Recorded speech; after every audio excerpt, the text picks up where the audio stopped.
നമസ്കാരം. തുടർച്ചയായ 12ാം രാത്രിയിലും ഇറാനിൽ അമേരിക്കയുടെ കനത്ത വ്യോമാക്രമണം നടന്നിരിക്കുന്നു. ബുഷഹർ ആണവ നിലയത്തിന് സമീപമുള്ള പവർ സബ്സ്റ്റേഷനു നേരെയാണ് ആക്രമണം ഉണ്ടായിരിക്കുന്നത്. ഹോർമോസ് കടലിടുക്കിൽ ഇറാൻ ഏതെങ്കിലും കപ്പലിന് നേരെ ആക്രമണം നടത്തിയാൽ പകരം ഇറാന്റെ പല സ്ഥലങ്ങളും തകർക്കുമെന്ന് ഡൊണാൾഡ് ട്രംപ് ആവർത്തിച്ചു.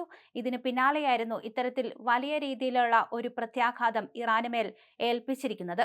എന്തായാലും ശക്തമായ തിരിച്ചടി ഉണ്ടാകുമെന്നും ഇറാന്റെ വിദേശകാര്യമന്ത്രി അബ്ബാസ് അരാങ്ചി അമേരിക്കയ്ക്ക് മുന്നറിയിപ്പ് തിരികെ നൽകി. അമേരിക്കയുടെ 12ാം റൗണ്ട് ആക്രമണത്തിൽ തെക്കൻ ഇറാനിൽ ഇറാഖ് അതിർത്തിയായ ഷലാംഷയിൽ ഉഗ്രസ്ഫോടനം ഉണ്ടായിരിക്കുന്നു. ഇറാൻ ഇറാഖ് അതിർത്തിയിൽ 2 പേർ മരിച്ചെന്നും 11 പേർക്ക് പരിക്കേറ്റും ചികിത്സയിലാണെന്ന് ഇറാൻ വ്യക്തമാക്കിയിട്ടുണ്ട്. എന്തായാലും വലിയ രീതിയിലുള്ള ഒരു തിരിച്ചടിക്കാണ് അമേരിക്ക ഒരുങ്ങുന്നത് എന്നാണ് ലഭ്യമാകുന്ന വിവരം. പല സ്ഥലങ്ങളിലും ബോംബിട്ട് തന്നെയാണ് ഇത്തരത്തിൽ അമേരിക്ക പ്രതിരോധം തീർക്കുന്നത്.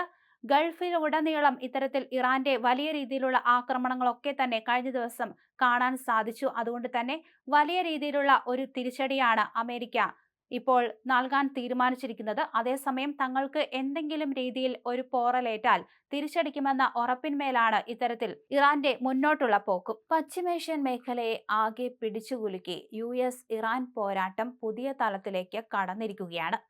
സൗദി അറേബ്യയുമായി നിർണായക ആണവ സഹകരണ കരാറിൽ ഒപ്പുവച്ചിരിക്കുകയാണ് അമേരിക്ക. ഭാവിയിൽ സൗദിക്ക് സ്വന്തം മണ്ണിൽ യുറേനിയം സമ്പുഷ്ടീകരണത്തിന് വഴിയൊരുക്കുന്നതാണ് ഈ നീക്കം. തങ്ങളുടെ മണ്ണിൽ യുറേനിയം സമ്പുഷ്ടീകരിക്കുന്നത് തടയാനും ആണവായുധ നിർമ്മാണം ഇല്ലാതാക്കാനും വേണ്ടി ഇറാനെതിരെ അമേരിക്ക യുദ്ധം തുടരുമ്പോഴാണ് സൗദിയുമായുള്ള ഈ കരാർ പ്രഖ്യാപിക്കപ്പെട്ടിരിക്കുന്നത് എന്നത് ഏറെ വിവാദങ്ങൾക്ക് തിരികൊളുത്തിയിട്ടുണ്ട്. തുടർച്ചയായ 12ാം രാത്രിയിലും ഇറാനിലെ സൈനിക കേന്ദ്രങ്ങൾ ലക്ഷ്യമാക്കി തന്നെ US വ്യോമാക്രമണം ശക്തമായി തുടരുകയാണ്. പ്രാദേശിക സമുദ്രപാതകളിലെ വാണിജ്യ കപ്പലുകൾക്ക് ഇറാൻ ഉയർത്തുന്ന ഭീഷണി പൂർണ്ണമായും ഇല്ലാതാക്കുകയാണ് ലക്ഷ്യമെന്ന് US സെൻട്രൽ കമാൻഡ് വ്യക്തമാക്കുകയും ചെയ്തു. എന്നാൽ US ആക്രമണങ്ങൾക്ക് ശക്തമായ ഭാഷയിലാണ് ഇറാൻ വിദേശകാര്യമന്ത്രി അബ്ബാസ് അരാങ്ചി മറുപടി പറഞ്ഞത്. ഞങ്ങളുടെ പ്രതിരോധ നയം വ്യക്തമാണ്, കണ്ണിന് കണ്ണ് എന്ന് അദ്ദേഹം എക്സിൽ കുറിച്ചു. എന്തായാലും ഹോർമോസ് കടലിടുക്കിൽ എന്തെങ്കിലും കപ്പലിന് നേരെ ആക്രമണം നടത്തിയാൽ ഇറാന്റെ പാലങ്ങളും വൈദ്യുതി നിലയങ്ങളും തകർക്കുമെന്ന് US പ്രസിഡന്റ് ഡൊണാൾഡ് ട്രംപ് മുന്നറിയിപ്പ് നൽകി. ട്രൂത്ത് സോഷ്യലിൽ പങ്കുവച്ച കുറിപ്പിലാണ് ട്രംപ് ഇക്കാര്യം വ്യക്തമാക്കിയത്.